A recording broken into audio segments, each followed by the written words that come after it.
Assalamualaikum warahmatullahi wabarakatuh. Izin memperkenalkan diri, nama saya Muhammad Nasar Jelani, jurusan Sejarah Peradaban Islam, kelas 4E. Nah, pada kesempatan ini yang dimana tugas ini tuh untuk melaksanakan tugas UAS, ujian akhir semester, yang dimana mereview buku dari Dr. Asep Ahmad Hidayat yang berjudulnya tentang studi kawasan dunia Islam menurut sejarah, teori, dan pemetaan kawasan gitu ya. Nah, pada kesempatan ini saya akan membahas dari bab 3-nya yang membahas tentang merumuskan studi kawasan dunia Islam. Nah, jadi bab ini tuh cukup penting ya, karena memberikan landasan konseptual gitu bagi pembaca untuk memahami dunia Islam. Nah, jadi bukan hanya sebagai identitas keagamaan saja gitu, tetapi juga sebagai sebuah kawasan peradaban yang memiliki keragaman sejarahnya gitu, dan juga ada budaya sosial dan politiknya. Nah, melalui pembahasan ini tuh berusaha gitu untuk mengajak bagaimana melihat dunia Islam itu secara lebih luas dan komprehensif gitu ya, sehingga dapat dipahami berbagai dinamika yang berkembang dalam masyarakat muslim di berbagai belahan dunia. Nah, untuk selanjutnya saya akan membahas tentang merumuskan studi kawasan dunia Islam yang ada di bukunya Dr. Asep Ahmad Hidayat pada bab 3. Jadi pada bab 3 buku studi kawasan dunia Islam itu Dr. Asep Ahmad Hidayat itu membahas bagaimana dunia Islam perlu dipahami sebagai sebuah kawasan peradaban yang luas, kompleks, tetapi juga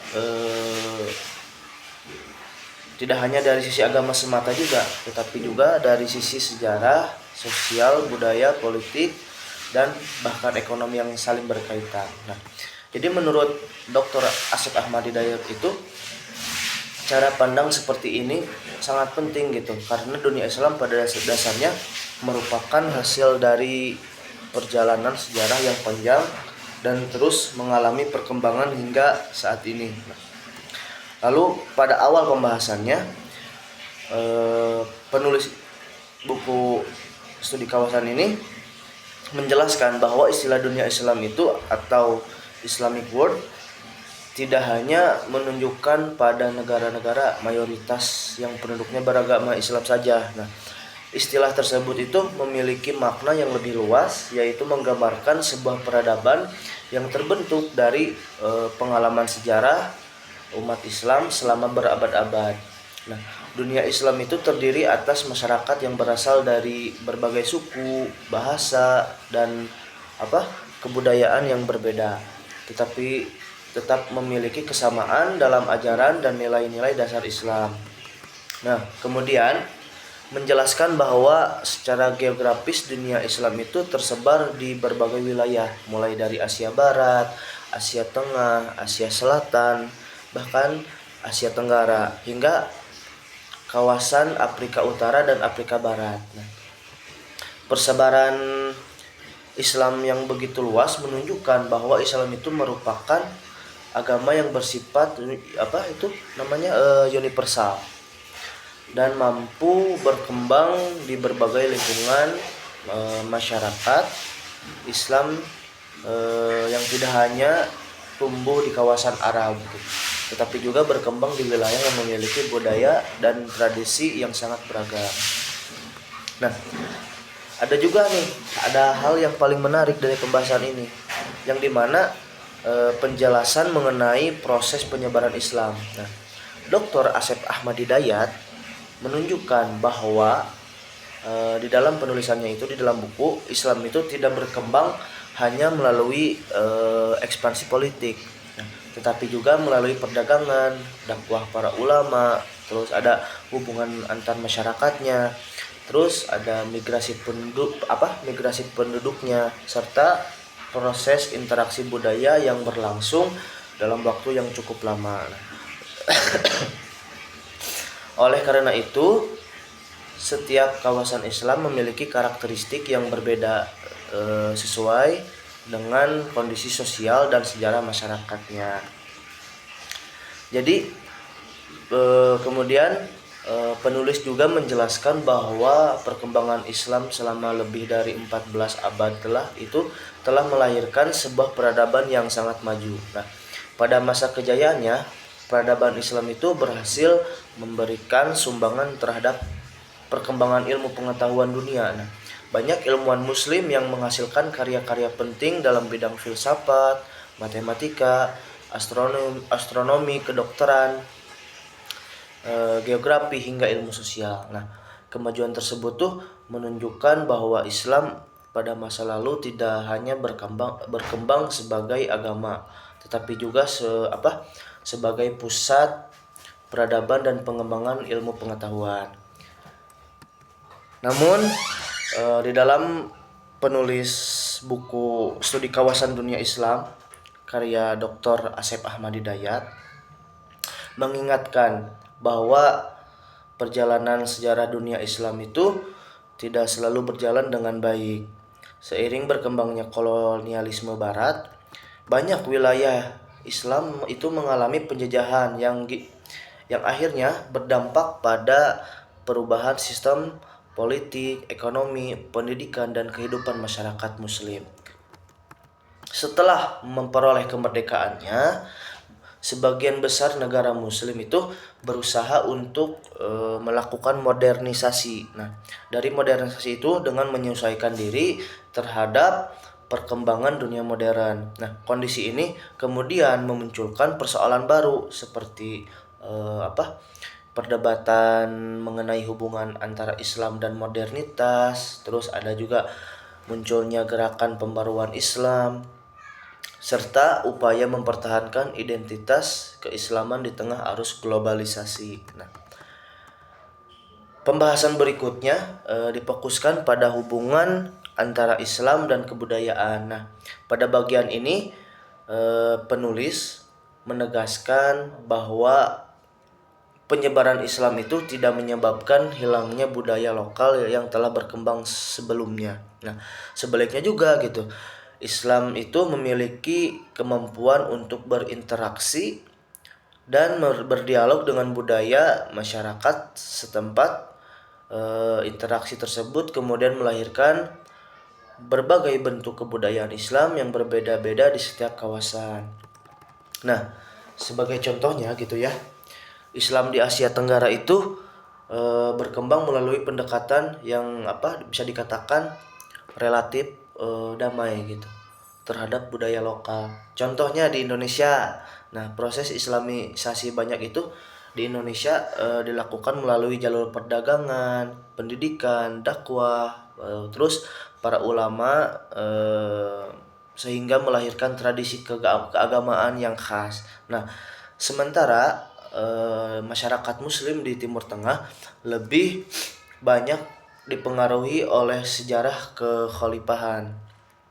Nah, seperti perkembangan mazhab-mazhab fikih serta dinamika politik kawasan. Adapun juga perkembangan Islam di Afrika itu tidak dapat dilepaskan dari peranan perdagangan Trans-Sahara gitu. Para ulama serta jaringan tarekat para sufi pada saat itu yang cukup berpengaruh dalam kehidupan masyarakat yang ada, khususnya masyarakat muslim yang ada di Timur Tengah.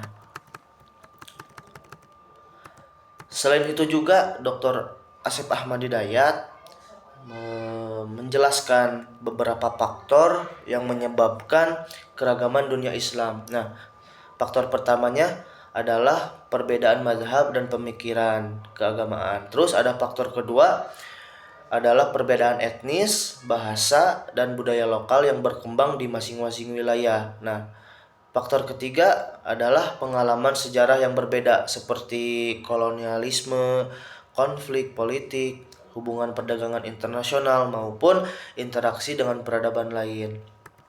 Nah, semua faktor tersebut turut membentuk karakter masyarakat muslim yang berbeda di setiap kawasan. Nah, lalu pada bagian akhir Dr. Asep Ahmad Hidayat di dalam bukunya menekankan bagaimana pentingnya menggunakan pendekatan multidisipliner dalam studi kawasan dunia Islam. Nah, menurut beliau, dunia Islam itu tidak dapat dipahami hanya melalui pendekatan secara teologis saja gitu. Nah, pendekatan sejarah juga diperlukan untuk memahami perjalanan umat Islam dari masa ke masa. Nah, ada juga melalui pendekatan sosiologi yang dimana itu membantu menjelaskan perubahan sosial dalam masyarakat muslim. Ada juga antropologi digunakan untuk memahami tradisi dan praktik masyarakat muslim. Nah, sedangkan dengan pendekatan politik dan hubungan internasional diperlukan untuk melihat nih bagaimana posisi negara-negara muslim itu dalam dinamika global saat ini. Nah, jadi secara keseluruhan pada bab ketiga ini dapat disimpulkan bahwa Dr. Asep Ahmad Hidayat ini di dalam bukunya mengatakan bahwa dunia Islam itu bukan hanya sebuah identitas keagamaannya saja gitu. Jadi tetapi juga merupakan hasil interaksi panjang antara agama, sejarah, budaya, ilmu pengetahuan, dan kekuasaan politik. Nah, jadi menurut saya pembahasan dalam bab ini itu cukup sistematis gitu ya, dan mudah dipahami karena disusunnya itu secara bertahap, mulai dari pengertian dunia Islamnya bagaimana, proses perkembangannya bagaimana, lalu ada juga faktor-faktor yang dimana membentuk keragaman hingga pendekatan yang didapatkan digunakan untuk mengkajinya. Nah, oleh karena itu bab 3 itu dapat dijadikan sebagai landasan konseptual yang penting gitu bagi pembaca untuk memahami berbagai kawasan dunia Islam yang akan dibahas pada bab-bab berikutnya gitu. Jadi cukup sekian pemaparan materi atau mereview buku dari buku studi kawasan dunia Islam dengan meliputi sejarah, teori, dan pemetaan kawasannya. Cukup sekian. Kalau ada perkataan yang salah mohon maaf yang sebesar-besarnya. Usikum wa nafsi bitaqwallah. Wassalamualaikum warahmatullahi wabarakatuh.